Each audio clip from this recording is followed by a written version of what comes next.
Kelompok pejuang Palestina tampil sebagai pahlawan di mata penduduk Gaza saat fase 42 hari gencatan senjata mulai dijalankan pada Minggu 19 Januari 2025. Beberapa jam setelah membebaskan sandera pertama, Hamas mengeluarkan rekaman yang memperlihatkan para pejuangnya mengawal 3 sandera Israel ke lokasi pertukaran. Para sandera terlihat sumringah, kelompok milisi tampak memberi hadiah. Sementara warga sipil Gaza bersorak menyambut hari pertama kehidupan yang menjanjikan kedamaian. Lanjutkan menonton untuk melihat momen penuh haru ini lebih jauh.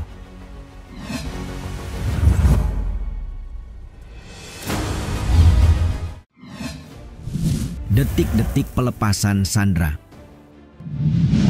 Perang Israel pejuang Palestina di Gaza dinyatakan berakhir dan warga sipil yang menderita ketakutan selama 15 bulan terakhir kini dapat bernapas lega.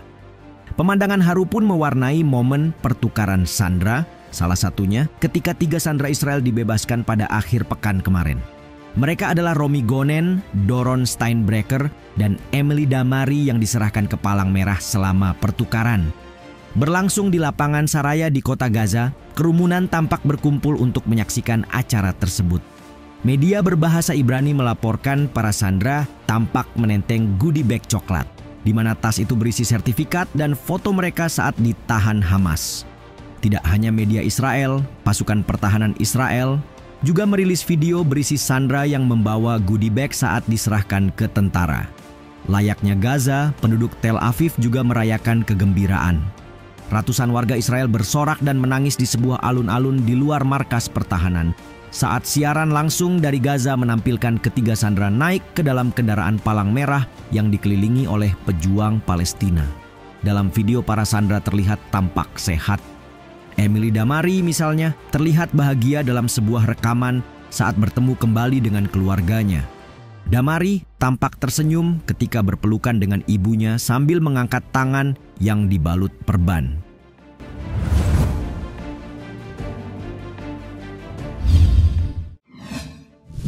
"90 warga Palestina dibebaskan."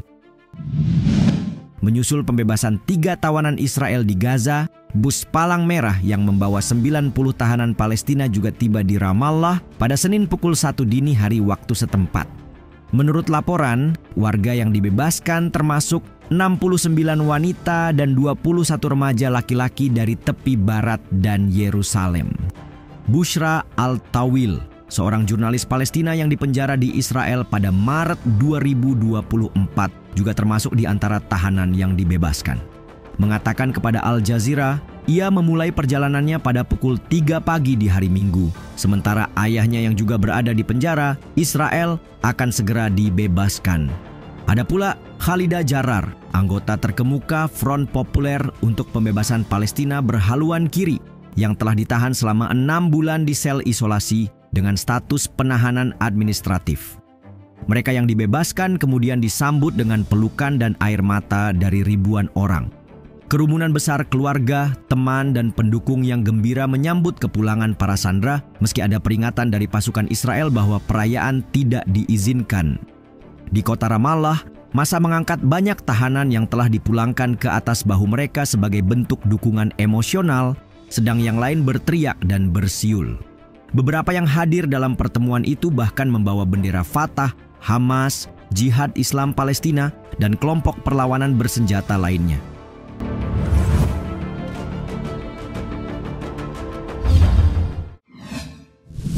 Warga Gaza merasa hidup kembali. Ribuan warga Palestina turun ke jalan di seluruh Gaza saat gencatan senjata dimulai pada hari Minggu. Sebagian untuk merayakan, yang lainnya untuk mengunjungi makam kerabat. Sementara banyak juga yang bergegas kembali ke rumah mereka.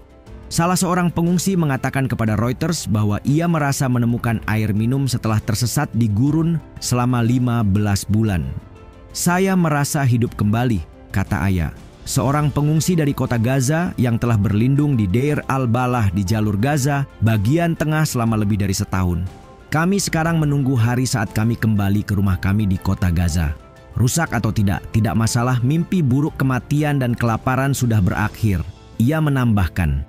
Ahmed Abu Ayham yang berlindung di Khan Yunis bersama keluarganya mengatakan bahwa pemandangan kehancuran di kota kelahirannya mengerikan. Meskipun gencatan senjata mungkin telah menyelamatkan nyawa, namun menurutnya bukan saatnya untuk berpesta.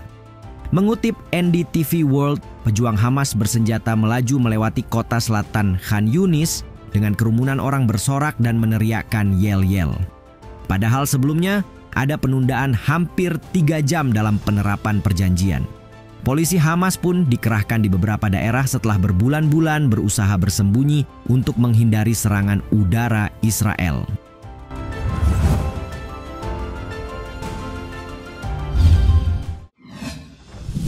Netanyahu buka kemungkinan lanjutkan perang. Sepertinya kegembiraan warga Gaza tak akan bertahan lama. Sebab kurang dari sehari sebelum gencatan senjata dimulai, Benjamin Netanyahu telah mengancam akan melanjutkan perang. Tepatnya pada Sabtu 18 Januari, Perdana Menteri Israel ini memperingatkan bahwa fase pertama gencatan senjata tidak dapat dilanjutkan jika Hamas tidak memberikan daftar sandera yang akan dibebaskan. BBC yang mengutip dalam rilisnya menyebut nama-nama sandera memang belum dirilis saat itu. Peringatan menakutkan Netanyahu bahkan berlanjut hingga larut malam, menyusul sebuah pernyataan dalam pidato yang disiarkan televisi. Menurutnya, Israel tetap memiliki hak untuk melanjutkan perang di Gaza jika negosiasi untuk fase kedua kesepakatan gencatan senjata terbukti sia-sia. Jika kami perlu melanjutkan pertempuran, kami akan melakukannya dengan cara-cara baru dan kami akan melakukannya dengan kekuatan besar, kata Perdana Menteri. Seraya menambahkan bahwa Israel telah mengubah wajah Timur Tengah sejak perang dimulai. Selain itu disebutnya, Israel berhak melanjutkan pertempuran di Gaza, tapi tetap dengan dukungan AS. Faktanya, kesepakatan gencatan senjata yang berlaku sempat tertunda hampir 3 jam. Layanan Darurat Sipil Palestina mengatakan serangan militer Israel sempat menewaskan sedikitnya 13 orang.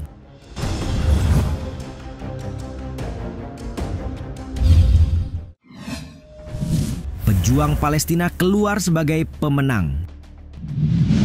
Gencatan senjata permanen pada dasarnya telah disepakati. Namun, bagi banyak orang di Israel, perang tidak akan berakhir selama Hamas masih berdiri. Menteri Keamanan Nasional Israel, Itamar Ben-Gvir, mengundurkan diri dari jabatan sebagai bentuk protes usai pemerintah sepakat gencatan dengan Hamas. Rekan garis kerasnya, Bezalel Smotrich, juga menentang kesepakatan dan mengatakan ia telah diyakinkan bahwa yang demikian bukanlah akhir dari perang. Mantan Kepala Dewan Keamanan Nasional Israel, Giora Eilan, bahkan menyebut kelompok pejuang Palestina telah keluar sebagai pemenang dalam perang Gaza. Sebab Hamas tidak hanya berhasil mencegah Israel mencapai tujuannya, tetapi juga tetap berkuasa. Mengapa demikian? Faktanya, pria usia militer Israel tidak termasuk dalam perjanjian kesepakatan pertukaran sandera. Dalam salah satu poin disebutkan, Hamas akan membebaskan 33 sandera Israel, termasuk semua perempuan, baik tentara maupun warga sipil, anak-anak, dan pria berusia di atas 50 tahun. Dalam hal ini, Hamas akan membebaskan sandera perempuan dan anak-anak di bawah 19 tahun terlebih dahulu, diikuti oleh pria di atas 50 tahun. Sebagai imbalan, Israel akan membebaskan 30 tahanan Palestina untuk setiap sandera sipil dan 50 tahanan Palestina untuk setiap tentara perempuan Israel yang dibebaskan Hamas.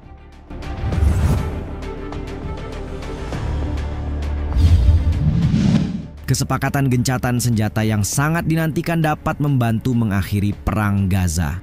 Namun keraguan akan masa depan tetap ada, mengingat ketidakpuasan dari pihak Israel tetap mewarnai euforia penduduk Gaza yang terbebas dari agresi.